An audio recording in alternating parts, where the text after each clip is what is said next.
우리 다 같이 보시도록 하겠습니다. 신약 성경 요한복음 14장 16절로 17절 두 구절 말씀입니다. 요한복음 14장 16절로 17절, 신약 성경 172면에 있습니다. 우리 다 같이 한 목소리로 천천히 또박또박 합독하도록 하겠습니다. 내가 아버지께 구하겠으니 그가 또 다른 보혜사를 너희에게 주사 영원토록 너희와 함께 있게 하리니 그는 진리의 영이라. 세상은 능히 그를 받지 못하나니 이는 그를 보지도 못하고 알지도 못함이라. 그러나 너희는 그를 아나니 그는 너희와 함께 거하시며 또 너희 속에 계시겠습니다. 아멘. 오늘은 매월 첫 주마다 하고 있는 영성 집회 예배로 드리고 있습니다. 영성 집회의 목적은 성령으로 충만하자, 그런 의미로 드리고 있습니다. 우리 한번 다 같이 크게 따라해 봅시다. 성령으로 충만합시다. 성령의 도우심을 받으면 반드시 승리합니다. 또 한 번 인사합시다. 또 한 번 인사합시다. 맞춰서 합시다. 자, 준비되셨죠? 우리 저기는 또 거실에 다 오손도손 앉아 계시네요. 자, 손에 손을 잡고 서로 격려하면서 성령의 도우심을 받으면 반드시 승리합니다.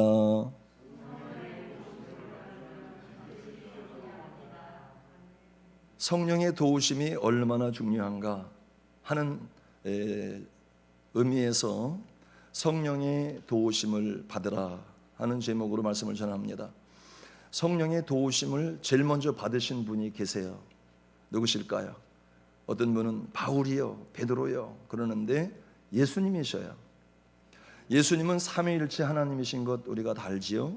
하나님이시고 곧 그분이 성령님이시고 그분이 독생자 예수 그리스도시다. 이 한 분, 우리는 삼위일체 예수님을 믿지만, 그러나 하나님께서 일하실 때 보면 경우에 따라서는 나누어서 일을 하셔요.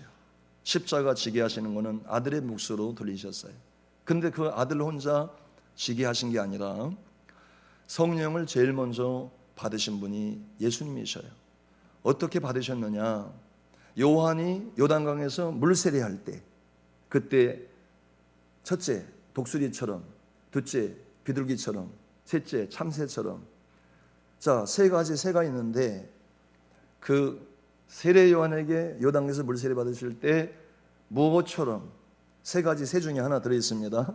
무엇처럼 성령이 그 예수님 머리 위에 내리셨다 되어 있습니까? 아멘이죠. 그냥 비둘기처럼이라고 그렇게 되어 있습니다.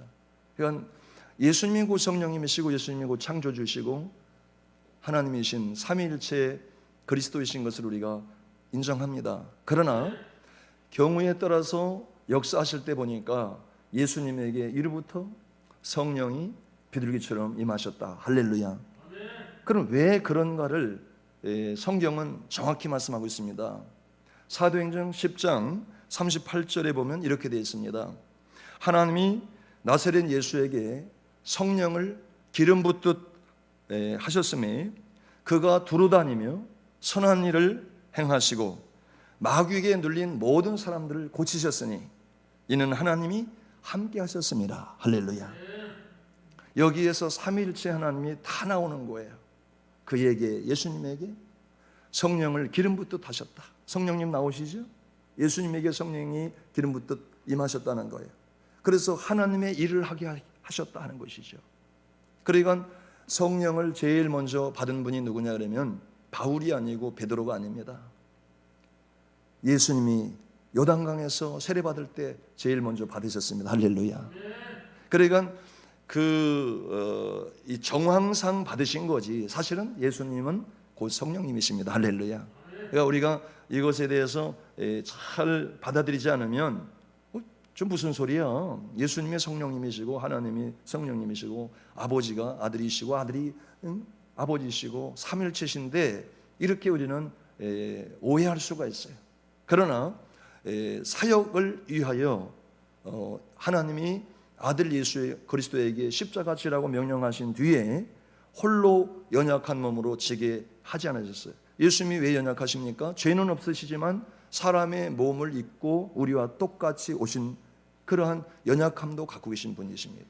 그래야 연약한 우리를 대신해서 죄를 담당하시고 그 죄값의 고통을 다 치르시기 위해서는 그분이 요즘 우리 학생들이 보는 아이언맨처럼 부서지지도 않고 혹 부서져도 다시금 접합이 되는 그러한 그 애니메이션이나 3D 그러한 만들어진 영화 속에 나오는 그런 인물은 아니십니다. 그분은 연한 순같이, 그분은 볼품없이 이사야서 53장에 말씀하셨습니다. 근데 그 예수님이 어떻게 승리의 사역을 끝까지 감당하시고 부활하시고 승천하셨느냐 하는 그 문제를 성경에서 우리는 볼 수가 있어요. 성령이 기름 붓듯 부어지셨기 때문입니다. 할렐루야. 그러면서 이제 다음 타자가 누구냐? 우리 안방에 계신 분들 당신입니다 하고 옆구리를 찔러보세요. 자, 한번 찔러봅시다. 당신입니다. 그 다음 타자는 당신이에요. 예수님이 당신만 성령 충만하시고 당신만 완벽한 사역을 마치시고 행복해 하지 않으셔요. 얘들아, 너희들도 내가 받아 사용했던 성령님을 함께 받아 동행할지어다. 그게 바로 오늘 요한복음 14장 16절로 17절 말씀인 것입니다. 그런 의미에서 우리 16절만 한번 다시 읽어볼까요?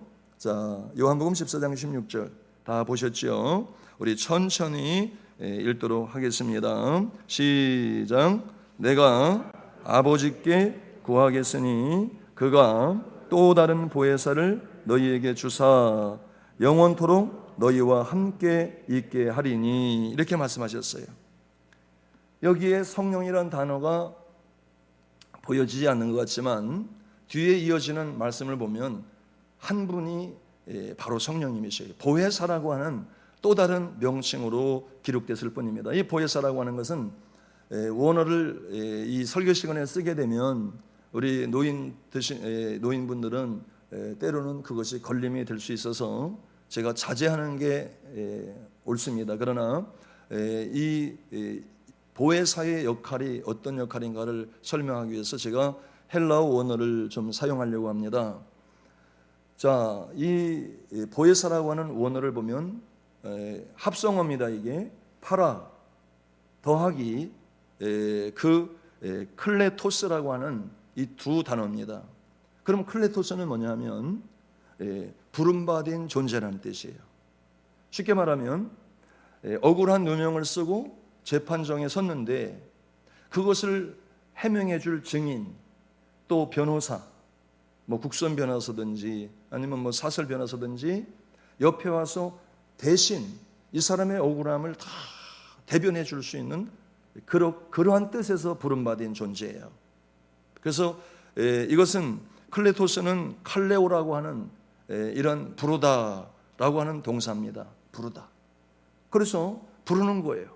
변호사도 부르고 증인도 부르고 가족도 부르고 또 자기를 잘 알고 자기를 지지했던 1만 명이 그 탄원서도 다 받아서 이제 판사 앞에 놓는 것입니다. 얼마나 든든하겠습니까? 정말 이 사람은 죄가 없어요. 너무 좋은 사람이고 분명히 억울한 누명을 썼을 때 옆에서 누군가 와서 대변해 준다. 옆에서 누가 대신 말해 준다. 증거를 갖다 들이대 준다. 동영상을 틀어주는 거예요. 이 사람은 옆에 있었을 뿐입니다. 동영상 보니까 그런 거예요. 사고 친 사람은 다른 사람이야. 도주해 버렸어. 그런 모든 증거 자료나 또 증언이나 옆에서 대변해 주는 그 역할자. 그래서 클레토스, 부름받은 존재라는 뜻입니다. 그 다음에 파라가 뭐냐? 파라는 옆이라는 뜻입니다. 곁, 옆에, 사이드. 옆에 서서 우리를 변호해 주는 그 존재가 파라클레토스. 우리 한번 헬라어 한마디 해봅시다. 우리 안방에 계신 분들도, 자, 식탁에 앉아 계신 분도 괜찮습니다. 자, 크게 한번 외쳐봅시다. 파라클레토스. 역시 다 공부들 많이 하셔서 발음도 좋습니다. 그러니까 이 뜻은 뭐냐 하면 곁에서 중보해주고, 곁에서 대변해주고, 곁에서 변호해준다는. 그래서 영어 성경에 보면은 이 파라클레토스를 어드보케이터, 이렇게 변호사라고 아예 이 직업을 갖다 써버렸어요. 변호사다. 자, 예수님께서 이제 십자가 지시고 죽으셨다가 3일 만에 부활하시죠. 그리고 이제 그분은 사실 만에 이 땅에서 계시다가 승천하십니다. 자, 떠나가시길 것을 미리 다 아시고 이 땅에 꼭 남겨주고 선물로 꼭 줘야 될 한 가지를 예수님은 우리에게 말씀하셨습니다. 그분이 바로 돕는 분, 중보자, 대언자, 변호사, 파라클레토스, 바로 보혜사. 이분은 누구냐? 따라해봅시다. 성령님이시다. 할렐루야. 이 성령님이 하시는 일이 뭐냐? 17절을 한번 읽어보겠습니다. 우리 본문 요한복음 14장 17절. 성경책 가정에서 다 준비가 안 되셨으면 갖고 계신 분만 큰 목소리를 읽으시면요, 옆에 분들은 그냥 서비스로 다 듣게 됩니다. 자, 그런 의미에서 우리 요한복음 14장 17절 성령이 하시는 일이 무엇인가 읽어보겠습니다. 시작. 그는 진리의 영이라 세상은 능히 그를 받지 못하나니. 거기까지요. 진리의 영인데 왜 세상 사람들은 못 받을까요? 이유는 뭐냐면 진리 되신 예수님을 아직 만나지 못했기 때문입니다. 길이요 진리요 생명이신 예수님이라고 분명히 말씀하셨어요. 그래서 그것이 14장 6절에 나와요. 6절. 길이요 진리 되신 예수님을 만나지 못했기 때문에 진리의 영을 받을 수가 없는 거예요. 우리 가정에 계신 우리 성도님, 집사님, 권사님, 장로님, 우리 모든 가족들이 예수님을 영접했고 우리는 주님 안에서 구원받았습니다. 할렐루야. 그렇기 때문에 이제 그 다음 단계로 우리는 이 성령님, 이 보혜사가 우리를 도우시는 역사를 우리는 경험해야 됩니다. 할렐루야. 오늘 이 시간에 과거에 이미 성령 충만 받으시고 은사 받으시고 사역을 잘 감당해 오신 분은 오늘 더더욱 재충만 받으시기를 축복합니다. 성령이 오시면 그가 진리의 영이시기 때문에 우리를 진리 가운데로 이끌어 가십니다. 할렐루야. 그래서 그 진리의 영이신 주님이 바로 이제 예수님과 함께 살아가도록 그렇게 역사하시는 것입니다. 로마서 8장 26절 이렇게 기록이 되어 있습니다. 성령이 하시는 일에 대해서 로마서 8장 26절에서 이렇게 기록되어 있습니다. 이와 같이 성령도 우리의 연약함을 도우시나니 우리는 마땅히 기도할 바를 알지 못하나 오직 말할 수 없는 탄식으로 성령께서 우리를 위해서 친히 간구하시느니라. 할렐루야. 우리가 마땅히 기도할 바를 알지 못할 때 성령께서 말할 수 없는 탄식하심으로 우리를 위하여 친히 간구하시느니라.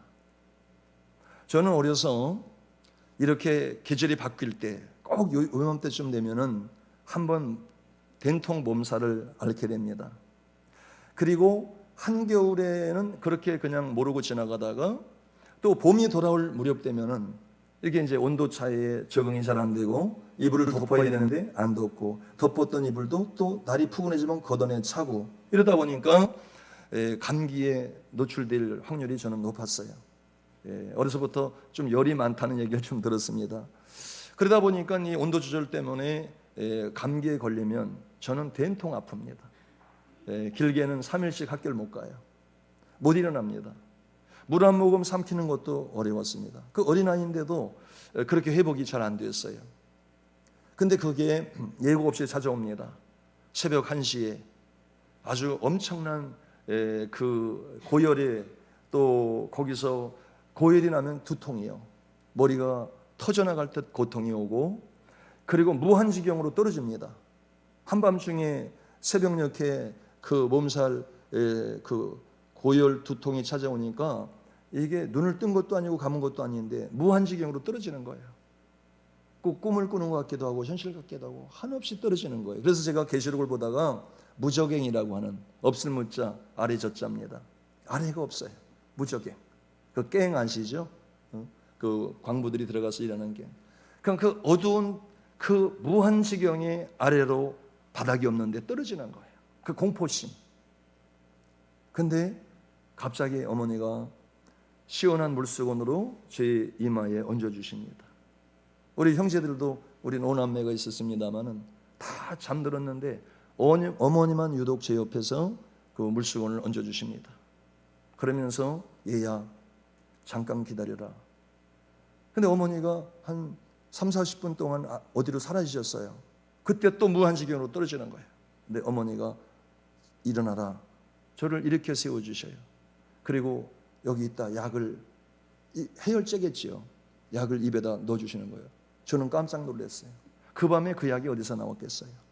산 하나를 넘어서 버스 종점이 있는 데 가서 거기 우리 동창생 그 아버지가 그 약국을 하셨어요. 그 약국에, 그 당시에 약국은 문을 지금처럼 이렇게 여는 게 아니라 이렇게 하나씩 그 나무판 문을 이렇게 집어넣어야 돼요. 1번, 2번, 3번, 4번까지 매겨서 이렇게 밀어야 돼요. 그것을 두들기는 거예요. 문 겉에는 제가 지금 생각해 양철로 덮여 있었던 것 같아요. 썩지 말라고. 그래서 막 탕탕탕탕 두들기면서 그 소리에 우리 동창생 아버님이 일어나십니다. 그래서 아니, 희수 어머니 어떻게 오셨냐고. 우리 아들이 죽어갑니다. 사실 뭐 죽게 하겠습니까? 근데 어머니는 아들이 꼭 죽을 것만 같은 거예요. 우리 아들이 죽어가요. 그러면 왜요? 뭐 어디서 떨어졌나요? 그러면 아니요, 저녁 잘 먹고 자다가 지금 열이 펄펄 끓어가지고 지금 눈도 못 뜨고, 눈 못 뜨는 건 이제 잠 거의 들어서 그런 건데, 지금 그래간 그분이 그냥 좋다는 약은 다 주는 거예요. 그래서 그걸 들고서 조금이라도 좀 빨리 해열시키고 싶으셔서 또 산을 넘어서 오셔서 저한테 주실 때, 저는요 그 약을 먹고 치료가 물론 됐다고 과학적으로는 말하지만 어머니의 그 늦은 밤에 아들을 사랑하는 그 뜨거운 열정과, 얘야 어때? 좀 먹으니까 어때? 등을 두드려 주시고 찬물을 얹어 손발을 주물러 주시고, 저는 그 정성에 안 낫더라도 어머니 괜찮아요? 어머니가 이놈아 괜찮긴 뭐 괜찮아, 아직도 이마에 열이 펄펄 끓는구만. 그러면서 옆에서 안절부절 못 주무셔요. 저는 그러한 일들을 수도 없이 겪으면서 이것이 바로 곁에서 도우시는 성령님의 역할과 비슷하지 않을까. 할렐루야. 때려봅시다. 보혜사 성령님은 내 곁에서 도와주신다. 얼마나 좋으신지 몰라요. 지금 제 곁에서도요, 어떤 분이 그래요. 목사님 유튜브 처음 이렇게 방송하는 거 보니까 안 떨더라고요. 그래요. 그래서 사실 안 떨릴 수가 있겠습니까? 그렇지만 덜 떠는 거죠. 덜 떠는 이유는 뭐냐? 지금 제 곁에 성령님 계십니다. 할렐루야. 서로 축복합시다. 당신 곁에도 성령님 계십니다. 당신 곁에도 성령님 계십니다. 할렐루야. 네. 우리가 혼자라고 하면 힘들어요. 원래 시너지 효과라는 말 아시죠? 그것은 말의 힘에서 많이 비유가 됩니다. 말은 한 마리 끌어가는 힘을 1마력이라고 그렇게 정하기로 했습니다. 그 다음에 말 2마리가 끌어가면 2마력이에요. 근데 희한하죠? 2마리를 한 결의로 한 바리로, 그래서 멍에를 양쪽에 지우고요, 수레를 끌면 수레에 끌려가는 힘이 2마력일 것 같지요. 3마력이라고 나와 있어요. 이게 시너지 효과예요. 함께 말 두 마리가 함께 가니까 한 마력, 2마력밖에 안 나와요. 맞잖아요. 그렇죠? 이 계산상 그런데 몇 마력? 3마력이 나오더라. 우리가 나 혼자라고 생각하면은 우리의 삶은 심해도 어려울 때가 있어요. 사실 여기 계신 분 중에도 그렇고요, 혼자 되신 분들도 있어요. 그런 분들은 그러면 어떻게 3마력을 낼 수 있습니까? 그런데 저는 이 시간에 확신 있게 말씀을 여러분에게 드릴 수 있는 게 있습니다. 부부간에는 3마력을 낼 수 있는 힘이 있어도 혼자서 성령이 곁에서 도와주시면 3천만 마력도 낼 수 있습니다. 할렐루야. 이것이 진리입니다. 부부가 기껏 힘을 모아야 좋았다가 흐렸다가 맑았다가 개었다가, 부부관계 다 그렇지 않습니까? 살아보니까 그냥 늘 그 자리였어요. 죽은 다음에 조금 이제 뭐 그립다 이런 소리들 하지요. 결국은 이 인생살이라고 하는 것은 우리 힘대로 우리 뜻대로 그렇게 바라는 대로 옆에 사람이 있어도 힘들고 없어도 힘들고 그런 거예요. 그러면 우리는 어떻게 이 난국을, 어려움을 돌파할 수 있을까 하는 이 문제를 오늘 성경에서 답을 찾아야 돼요. 나는 비록 혼자지만, 나는 비록 고독한 사나이지만 내 옆에 계신 파라클레토스, 곁에서 도와주시는 변호사, 대언자, 중보자, 그분 하나님의 아들 예수 그리스도께서 우리에게 주신다고 약속하신 보혜사. 할렐루야. 내가 너희에게 보혜사를 보내리라. 할렐루야. 오늘 여러분에게 보혜사 성령이 임하셔서 3마력이 아니라 3천만 마력 넘치는 권세 있고 파워 있고 능력이 있고 힘이 있고 행복한 생애가 그리스도 예수 안에서 펼쳐지시기를 주님의 이름으로 축복합니다. 축복합니다. 저는 이 앞에를 보고 해야 돼요. 할렐루야. 지금 다수가 이 화면을 보고 계셔서 그래요. 할렐루야. 그래서 우리는 어떻게 해야 되느냐? 나 혼자라면 아무것도 못해요. 곁에서 누군가 지지해 줘야 돼요. 근데요, 희한한 것은 사람은 자기 수준 이상 지지 못해 줘요. 자기가 경험한 것 이상 지지 못해 줘요. 자기가 체험한 것 이상 지지 못해 줘요. 좀 안 되는 얘기지만 왜 저 사람이 저렇게 사랑이 없을까? 사랑 못 받고 자라서 그랬다는 얘기도 간간히 합니다. 그 사람이 그것밖에 못 받은 거예요. 거기까지 한계야. 그걸 치고 못 나가요. 그런데 성령님은 무한대의 사랑을 허락하십니다. 할렐루야. 이제라도 늦지 않았습니다. 지금이라도 보혜사 성령님이 저와 여러분에게 임하시면, 그분이 내주하시면, 역사하시면 우리는 충분히 능력 있는 삶을, 충분히 자유로운 삶을, 충분히 여유로운 삶을 충분히 나누고 베풀고 선교하며 주님 오시는 그날까지 확신 있게 살맛나게, 이게 좀 좋은 표현이다, 조금 우리식 표현 같기도 하고 조금 너무 식상한 표현 같긴 하지만은 살맛난다는 겁니다. 자, 한번 우리 두 손을 불끈 쥐고 한번 해보는 거예요. 자, 안방에서, 거실에서, 우리 식탁에서, 저분은 소파에 앉으셨네. 할렐루야. 자, 소파에서 두 손을 불끈 쥐고 성령이 오시면 살맛난다. 살맛난다. 할렐루야. 오늘은 영성 집회예요. 영성 집회는 제가 카메라 앞에 섰으니까 그렇지, 저는 이 무선 마이크 쓰기 좋아하잖아요. 들고 이리 뛰고 저리 뛰고 막 그러지 않습니까? 덤블링 레슬링을 하지 않습니까? 근데 또 뭐 그런다고 역사되는 건 아니에요. 비둘기 같은 성령도 있고 바람 같은 성령도 있고 불 같은 성령도 있고. 할렐루야. 오늘은 불처럼 바람처럼 임하지 않으실지라도 예수님에게 오셨던 성령님 비둘기처럼 임하실 줄로 믿습니다. 또 성령님이 하시는 일이 이 성경에 곳곳에 나와 있는 걸 제가 보니까 고린도전서 12장 7절로 10절에 보니까 성령은 한 분이신데 교회의 유익을 위해서 다양한 은사를 주신다 이렇게 되어 있습니다. 그 중에 첫 번째 은사가 지식의 말씀의 은사, 두 번째가 첫 번째가 지혜의 말씀의 은사, 두 번째가 지식의 말씀의 은사. 그리고 뭡니까? 믿음의 은사, 그 다음에 병 고치는 은사, 능력 행하는 은사. 또 뭐라고 되어 있어요? 예언의 은사, 또 영들 분별함의 은사, 각종 방언 말함을, 그 다음에 아홉 번째가 방언 통역함을 주시는 이렇게 되어 있어요. 이것은 우리가 체험한 분들은 두 번 설명이 필요 없어요. 경험해 분들은 이게 그대로 나와버립니다. 네.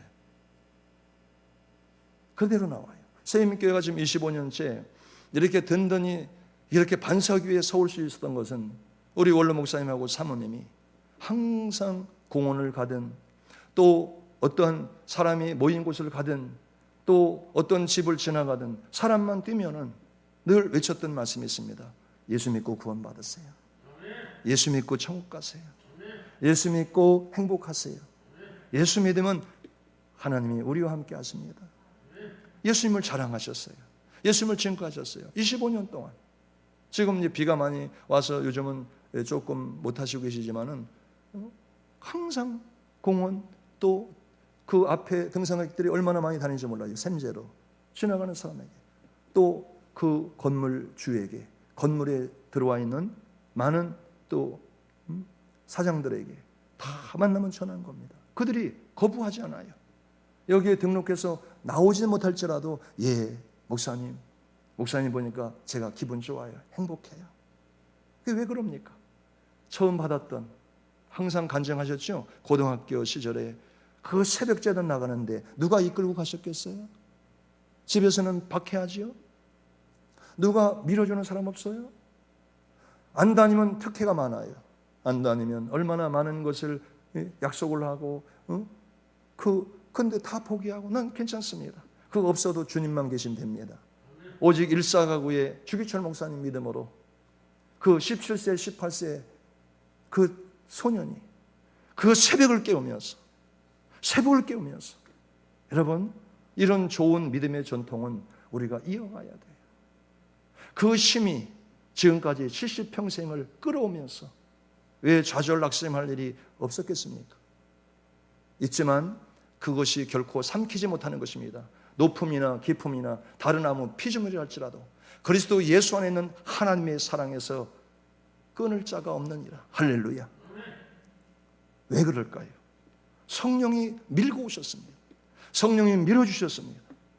목사님이 지치시면 사모님이 일어나 뛰시고 사모님이 때로는 자녀 돌보는 일 때문에 바쁘면 목사님이 또 대신 옆에서 가사일도 도와주면서 목사하고 집에 가면 애엠하고 있는 줄 아십니까? 청소도 하고 설거지도 하고 그러셨습니까? 왜? 똑같은 다 동역자들이니까 하나님 앞에서는 너무나 존귀한 선택된 귀한 존재들이니까 서로 존중하는 겁니다. 서로 힘을 줘야 되는 거예요. 그것이 바로 하나님이 주신 아름다운 마음인 것입니다. 그 아름다운 마음은 누가 유지시켜 주시느냐? 성령이 유지시켜 주세요. 그 중에 은사가 뭐냐? 바로 그 은사 중에 지혜의 말씀이 오는 거예요. 지식의 말씀은 성경, 로고스, 이 말씀 그대로를 우리가 해석할 수 있는 능력이라면 지혜는 그 말씀이 삶 속에서 다양하게 형편, 케이스 바 케이스, 어떤 상황 속에서도 놀랍게 역사를 발휘하는 적용력을 말하는 거예요. 적용력. 영어로 말하면 지식의 말씀은 무엇이냐? What? 이거예요. 그런데 지혜의 말씀은 뭐냐? How? 어떻게? 어떻게라는 거예요. 우리는 현대인들이 또 우리 기독교인들의 한계가 뭐냐 하면은 지식의 말씀에 머물러 있는 거예요. 성경 시험 보면 다 100점 만점에 100점 다 맞아. 그런데 지혜의 말씀을 받지 않으면 그걸 어디다 써먹여야 될지 모르는 거예요.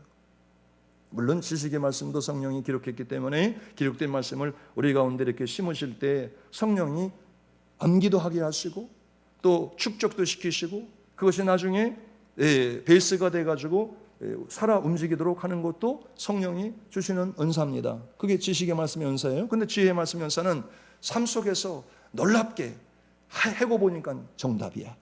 그 말씀대로 하고 보니까 성공이야. 두 가지 다 필요합니다. 여러분에게 오늘 이 시간에 성령이 주시는 지혜의 말씀의 은사, 지식의 말씀의 은사가 동시에 임하기를 축복합니다. 그러면 우리는 살아온 생애가 아름다운 생애로 충만할 수밖에 없는 것이에요. 그리고 예언의 말씀의 은사, 예언의 은사. 어떤 사람은 그래요. 예언은 성경으로 다 끝났기 때문에 성경을 적용하면 된다. 근데 성경 적용이 다 됩니까? 그것 또한 오만이야. 그래서 주님이 내가 다 몰라도 조명을 해줘. 조명. 그것이 예언이에요. 조명해 주시는 거. 여기 이제 오늘 성령 집회니까 제가 말씀드리는 거예요. 그걸 조명이라고 말해요. 영어로는 illumination. 이 계시라고 하는 것, 주님이 주신 로고스 말씀, 이 지식의 말씀은 이것은 레벌레이션이에요. 계시된 말씀이에요. 그러나 그것이 우리 심령에 비춰져서 빛비춤한다는 게 일루미네이션이야. 빛을 비추다예요. 그래서 빛을 비출 때 지혜의 말씀이 그것이 왕성하게 살아나는 것입니다. 사랑하는 성도 여러분들이요, 그 지혜의 말씀이 내 속에 들어오는 순간 그때부터는 만사형통이에요. 할렐루야. 주신 지혜대로 살아가면 틀림없어요. 세임교회가 25년 동안 이렇게 안전하게 여기까지 오늘까지 올 수 있었던 것은 우리 원로 목사님 사모님이 지혜의 말씀의 은사를 풍성히 받으신 거예요. 그래서 사람들이 놀래요. 여기 와서 이제 작업들 하지 않습니까? 넓다 보니까 그러면 작업자들이 처음에는 아주 대단합니다. 원래 기술자의 엔지니어링의 그 자존심이 있죠. 우리 그거 존중해 줘야 됩니다. 막 하다가 나중에 벽에 부딪히면요, 꼭 목사님을 찾아요. 목사님, 이건 어떻게 해야 됩니까? 그러면 그래서 말씀입니다. 제가 처음부터 말씀을 드릴까 하다가 기다려봤는데 이쪽부터 이렇게 하셔야 이게 쉬울 겁니다. 그러면 예, 알겠습니다. 그러면 1시간도 빨리 끝나고 2시간도 빨리 끝날 수 있어요. 여러분, 잠언서 보면요, 노인은 그 백발이 면류관이라고 되어 있고 그 백발 흰머리를 말하는 게 아니에요. 그의 연륜과 경력을 말하는 거예요. 젊은 사람들이요, 우리는 젊은 것까지 살아왔지만 연세 드신 분들은 젊어도 봤고 연세도 드셔보신 것입니다. 노인을 존중하는 시대가 복받은 시대예요. 할렐루야. 그렇게 하나하나가 성령에 의해서 말씀이 깨달아지고 또 미래가 하나님 앞에 깨달아지고 이런 은사가 오면 얼마나 좋아요. 서로 인사합시다. 은사받아 주일합시다. 그 다음에 사도행전 1장 8절에 보니까 성령님이 하시는 역할이 있어요. 그게 뭐냐, 오직 성령이 너희에게 임하시면, 이 전제예요. 전제. 그 뒤에 뭐라고 되어 있어요?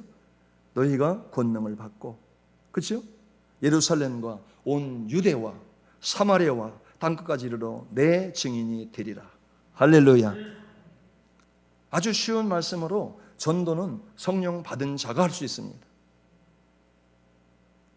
지금은 여러 가지 이제 환경적으로나 또 정황적으로나 이 도시개발 문제 이런 게 걸려서 전도가 조금은 지금은 자유롭지 못하지만 우리 부영중앙교회 하남에서 제가 연합회 가면 목사님들이 다 부러워하는 교회였어요. 부영 단지에 있을 때 1년 만에 80명, 2년 만에 150명, 3년 만에 200명, 확장 주일학교 아이들만도 여름 성경회 때 기준해서 150명씩 모이고 은혜의 불길이 활활 타오랐던 교회입니다. 왜? 지도자가 성령 충만하기 때문에. 우리는 WCC 반대합니다. 그러나 성령의 역사는 인정합니다. 할렐루야. 근데 WCC가 왜 문제냐? 성령 역사는 배제하는 거예요.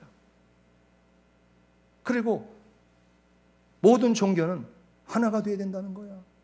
종교 전쟁 없어야 된다는 거야. 누가 전쟁하자고 예수 증거하는 거 아니잖아요. 예수 증거하여 하나 되면 전쟁 없지요. 각자 자기 종교, 그 우상 섬기다가 천황숭배, 그게 우상 섬기는 거 아니겠습니까? 그거 안 한다고 막 죽이지 않습니까? 잔인하게 식민 통치하면서 우리 민족이 그거 당하지 않았습니까? 그래서 일제 때 여러분 성령 충만 받은 한 분을 제가 소개하려고 해요. 바로 최봉석 목사님이셔요. 이분은 나중에 하도 전도를 잘하고 능력이 나타나서 권능이라는 이름으로 교회에서 새롭게 이름을 붙이기 시작했습니다. 이 목사님은 1907년도 평양신학교 입학을 합니다. 1907년도. 그런데 4년 동안 졸업을 못해요. 1910년이 넘어도 졸업이 안 됩니다. 왜? 전도하느라고, 교회 세우느라고, 기도하느라고 숙제를 제대로 못 내고 그랬어요. 그래서 학점 미달로 졸업을 4년 동안 못합니다. 그런데 이분이 얼마나 전도를 많이 했느냐. 27년 동안 이분이 40이 넘어서 신학을 한 이분이 70 중반까지 이분이 80교회를 세웁니다. 할렐루야. 혈혈단신으로 평양을 비롯해서 만주, 우리 만주 피난가 있는 그러한 동포들을 위해서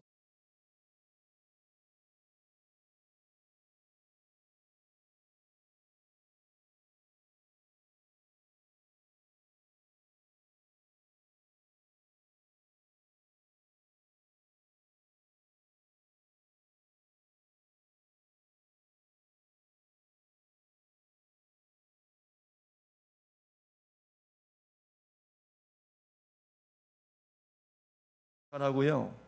그 당시에 인품이 있고 학자고 막 총회장도 하는 멋지게 생긴 지식인 목사님 한 분 있어요. 최필근 목사님인데 그 목사님이 거리를 지나가니까 그 앞에 가가지고 이 최권능 목사님이 예수천당 외치니까 이봐 봉석이 나 최필근이야 나 최목사야 그러는 거였어요. 목사님 지식으로 가는 나라 하늘나라 아닙니다. 믿음으로 가는 나라 하늘나라. 성령 충만 받아 일하시면 더 큰 일 하실 수 있습니다. 안녕히 가세요. 인사하고 돌아서서 아버지 나는 무식해서 신학교도 4년 더 다녔지만 그러나 내 속에 성령님 떠나지 않으셔서 나는 전도할 수 있으니 얼마나 감사한지요. 할렐루야. 여러분 성령이 오시면 전도할 마음이 막 일어나는 거예요. 막 안 보여. 하나는 구원받은 자, 하나는 못 받은 자. 하나는 천국 입적한 자, 이 사람은 아직 천국 밖에 있는 사람. 이 사람은 천국 생명록에 기록된 사람, 또 이 사람은 기록되지 않은 사람. 딱 둘러 보입니다. 왜? 성령이 그래서 안타깝게 하시는 거예요. 때로는 구청장도, 시장님도, 때로는 대통령 각하도, 때로는 국회의원도, 때로는 무슨 대학 총장도 그러다 보니까 실력도 명예도 권세도 물질도 다 갖췄는데 영혼이 죽어 있는 거예요. 영혼이 죽어 있으면 살아있는 동안은 그가 큰 소리 치지만 죽는 날에는 여기 갑산 양수리 둘머리 지나서 여기 서정면에 가면 갑산이라고 하는 공원묘지가 있어요. 갑산 공원묘지. 거기 최진실 그 자매 거기 묻혀 있죠. 갑산공원. 제가 그걸 지나가다가 길을 잘못 들어가지고 그 산길로 올라갔는데 야, 그 어마어마한 묘지들이 있는데 제가 또 심스럽게 거기를 가봤어요. 보니까 전부 다 비석에 대단한 글들 썼어요. 그런데 진짜 제가 감동 어린 것은 묘지도 이렇게 다 허물어지고 그랬는데 거기에 이분은 잘 사시다 잘 가시다. 그리고 그 밑에 아버지 품에서 영면하시다. 그리고 거기 암흑의 장로님 할렐루야. 거기는 망두석도 없어요. 무슨 제상 차리는 무슨 시커먼 현무암 대리석도 없어요. 분봉도 그냥 다 비 온 뒤에 허물어가. 그래도 거기에 분명한 한 가지 기록이 있습니다. 이분은 잘 사시다 잘 가시다. 아버지 품에 영원히 영면하시다. 할렐루야. 이것이 성공인 것입니다. 이것이 승리인 것입니다. 인생 살아면 100년이라고 하죠. 짧으면 언제 갈지 모르죠. 우리가 천국은 붙들어야 되죠. 근데 우리만 붙들면 안 되잖아요. 그래서 이 기막힌 구원의 복음을 우리가 전해야 되는데 이게 우리 힘으로 안 돼요. 그래서 성령께서 주시는 선물이 오직 성령이 너에게 마시면 권능을 받고 할렐루야. 예루살렘과 온 유다와 사마리아 땅까지로 내 증인 되리라. 할렐루야. 그렇게 된 거예요. 그래서 이 최봉석 이 목사님이요. 감옥에 투옥이 되셔서 한 3년간 신사참배 반대하고 오직 예수만 전했어요. 그러니까 그 우찌무라 간조 그 형사계 계장인데 이 몽둥이로 맞아 죽으라고 머리든 등이든 허리든 막 때리는 거예요. 그때마다 최봉석 이 목사님의 입에서는 예수 천당만 외쳐지는 거예요. 예수 천당, 예수 천당, 예수 천당, 예수 천당, 예수 천당, 예수 천당. 몸부림치는 거예요. 이영후라고 하는 배우가 그 역할을 감당했는데 제가 그 배우를 만나봤어요. 인도로 제실 때 그때 그 고통스러울 때 예수 천당할 때 그때 어떠셨냐니까 비록 자기는 연기자지만 그때 울었다는 거야. 한낱 집사에 불과한 이영호 집사라고 있어요. 그 목소리 좀 크고 뚱뚱한 제가 만나봤어요. 예수 천당! 그때 기분이 어떠셨냐고 제가 여쭤봤어요. 저녁 식사를 대접하면서 그분은 자기는 연기자지만 최봉석 그 목사님이 이 순간에 어떠하셨을까를 느끼면서 울었다는 거예요. 거기서 감독이 컷하고 감정 너무 넣지 말라고 이게 다 그게 설정된 컨셉인데 이분은 그거에 감당이 안 돼서 예수 천당을 부르짖는 그것이 연기를 위하여 영화를 찍기 위해 사는 게 아니라 이걸 부르짖을 때 이 목사님의 마음이 어떠셨을까? 제가 어제 하루 종일 그 영화를 보면서 유튜브에 들어가면 예수 천당 나와요. 108분짜리입니다. 제가 그걸 보면서 많이 울었어요. 아버지, 나는 예수 천당을 지금 믿기라는 겁니까? 그런데 그분은 인두에 지지면서도 우치무라 간조 형사가 빠가야로 당신은 뭐 때문에 예수 천당 하는 거예요? 그러니까 내 속에는 오직 예수만 계십니다. 당신이 때려도 내게 나올 것은 내 속에 예수님이 계시기 때문에 예수밖에 없습니다. 할렐루야. 우리 이 시간 기도합시다. 한 1분간 아버지 내 속에서도 성령 주셔서 예수가 부르짖게 예수가 나오게 도와달라고 우리 주여 삼창오기도 합니다.